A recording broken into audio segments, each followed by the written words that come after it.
What is your favorite meal? Something so scrumptious and delicious and divine that every single time you eat it, you just feel so, you feel that scrumptiousness, that nourishment. And obviously now I want to remind you that you are that to someone.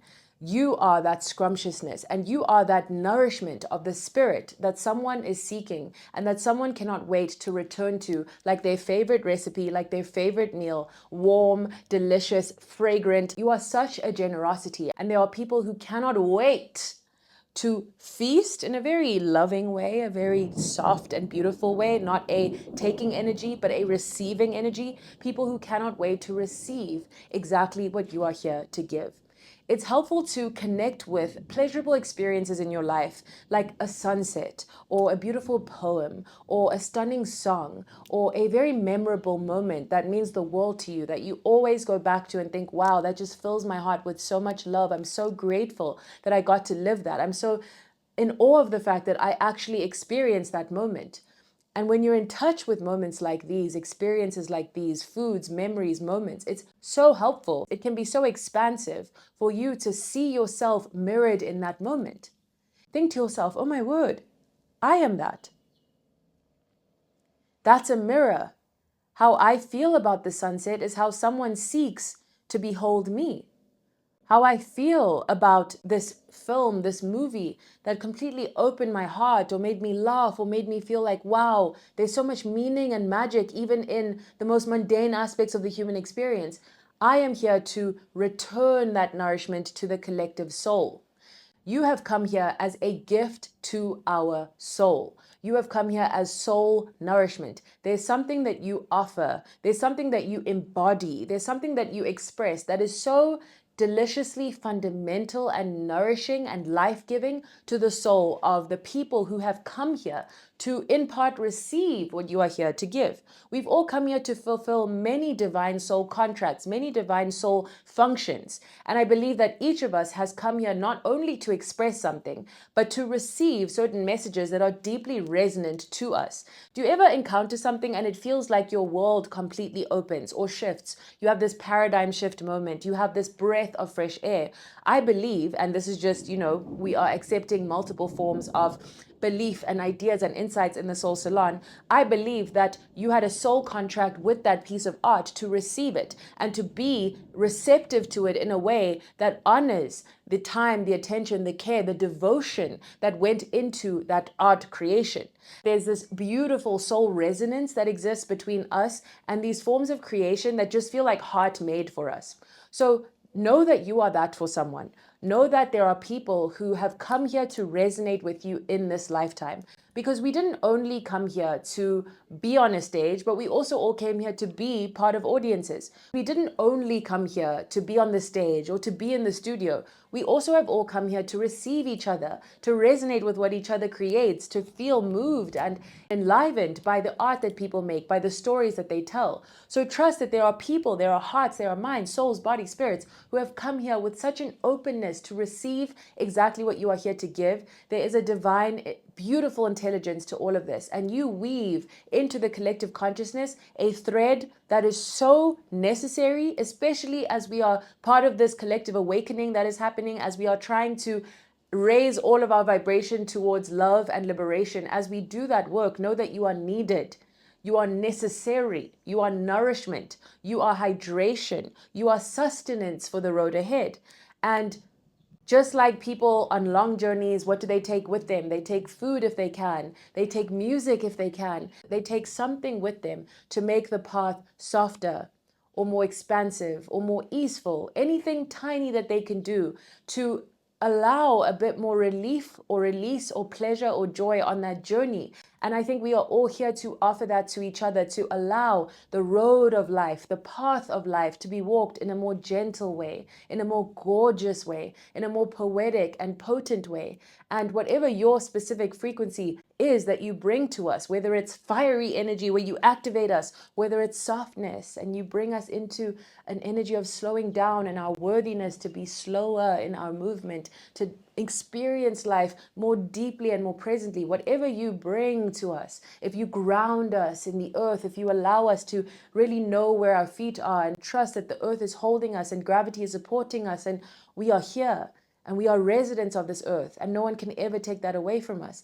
If you are here to bring us ideas and insights and possibilities and inspiration, if you are more of an air energy and air frequency, and each of us can be multiple of these. We can be different ones on different days. We are all cyclical and we are also all magical, chaotic, rhythmic. Whatever you are here to weave into the rhythm of your spirit and our spirit through you, trust that it is necessary. Trust that you are here to guide us into a more nourishing journey of life, into a more wonderful and wondrous path of existing, because none of us are going to be here forever. And isn't it such a gift to walk this life with beautiful poetry, with magical messages, with loving insights? The idea from Ram Dass that I love so much, that we are all walking each other home.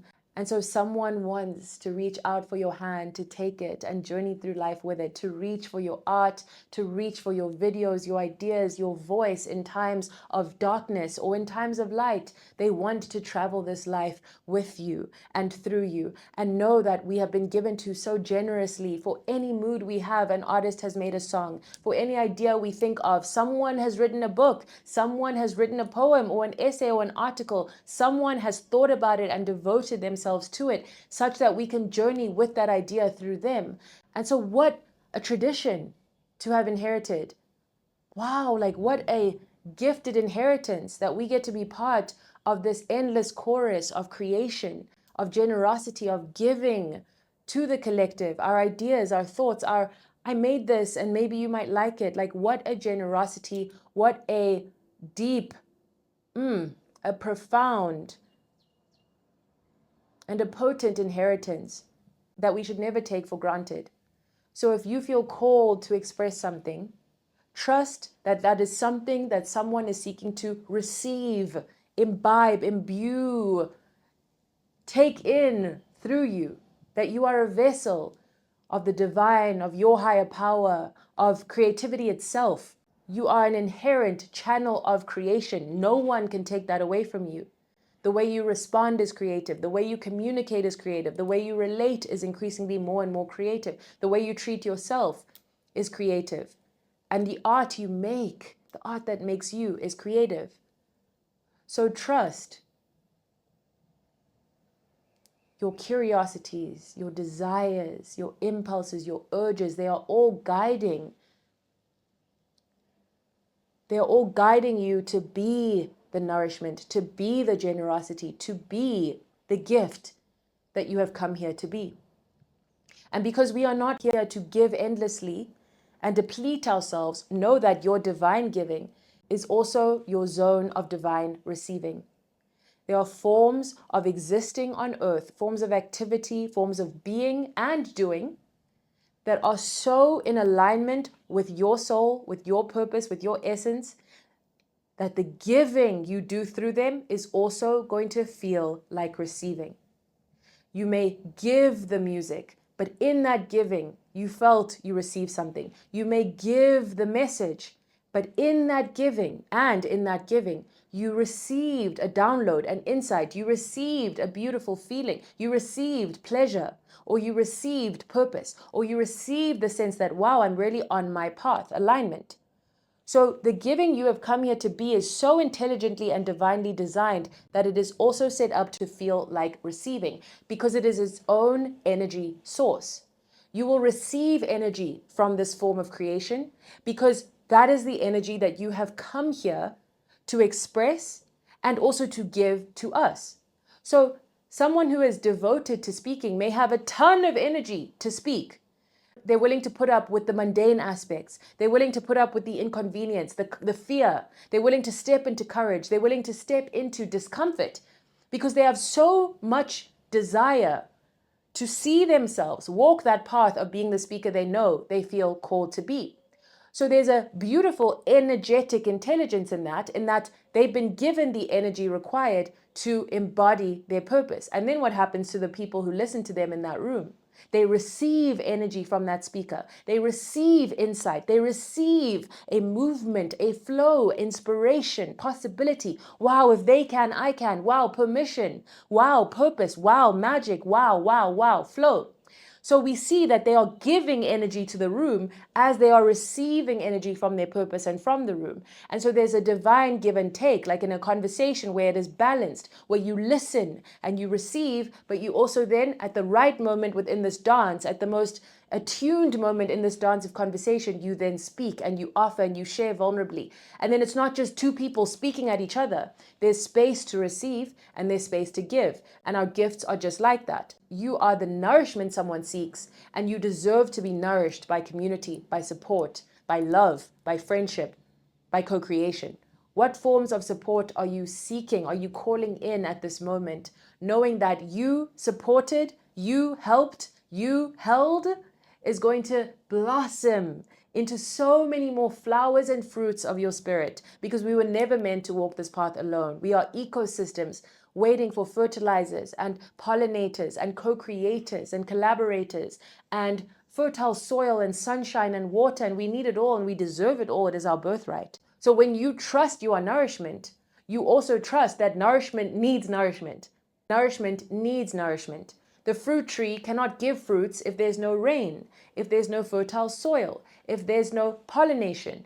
There is a whole team collective effort around allowing magic to happen.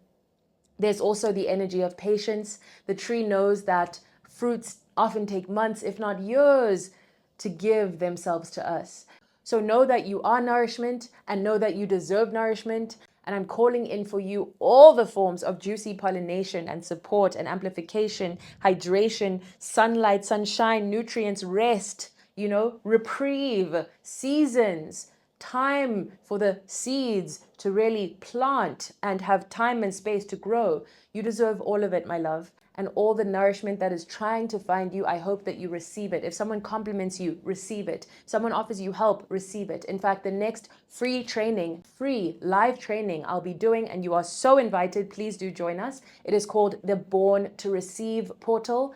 And that portal is all about receiving, because we deserve, as people who are so generous, we deserve to receive. And yet there are so many ways that people, the universe, opportunities, money, all of these things is trying to give to us in ways that we sometimes can block because of worthiness blocks, because we don't yet feel worthy of fully receiving the pleasure of what is seeking to be given to us, or fully receiving the possibility that is right in front of us sometimes. So I'm sending so much love, and I hope to see you at the Born to Receive portal. The link will be below for you to join. It is a completely free event, and I'm so excited to see you there. I'm sending so much love and nourishment to your spirit from mine. Know that you are the nourishment that we are seeking. We are calling you in, and I've said nourishment multiple times so that we may never forget that we are here as sustenance. We are here as nutrients. We are here as the possibility of more life, which is what nourishment gives: more health, more life, more vitality. Because through you giving your gifts, you expand the vitality of the people you are here to give to, making them feel more energized for their work, for their being, for their essence, for their flow, for their experience of life itself, giving them more life, allowing them to experience more love, more deliciousness, more scrumptiousness, more sensuality, more pleasure, more presence. You give that. So I'd invite you to comment below, what do you give to the world as nourishment? What is the unique sustenance that we gain through you? What do you think you are here to give to the collective stomach, to the collective digestive system, to the collective body? Because ultimately these nutrients get distributed so that the body can be strong and healthy. And you do that for all of us. And so when you hide your gifts and your purpose and your magic, we are less well. We are less vital. We are less alive. We are less vibrant. We are less possible, because you are here to nourish the cells of the collective body. By design, you do that. So please do not hold yourself back, because a higher plan is unfolding through you. And I'm sending so much love to you. And I will see you on the next soul session. I love you. Bye. My darling, my love, my soul sibling, thank you for stepping into the Soul Salon. If you are still hearing or watching this, we are soul siblings. We are resonating on the same frequency. And so something you may struggle with, that I struggle with, is the fear of being seen. You know that visibility is involved in you living your creative purpose and being in your power, serving the collective through your gifts, through your magic, through your medicine. In order to do that, you know you need to be more seen than you are allowing yourself to be right now. I have a gift just for you, heart made for us on this frequency, and it is a free ebook called the Soulful Visibility Guide. That is Soulful Visibility. Like, we don't just want to be seen, we want to be felt, we want to be heard, we want to move and be moved. So I do have a free gift for you, and all you need to do is go to my website, ayandastood.com, and there you will be able to input your email address and receive this directly to your inbox. This is such a juicy and delicious guide, and I change the free offering every few months, so get it while you can. All the links are in the show notes. So thank you so much. I love you, and I will see you on the next soul session. Okay, I love you. Bye.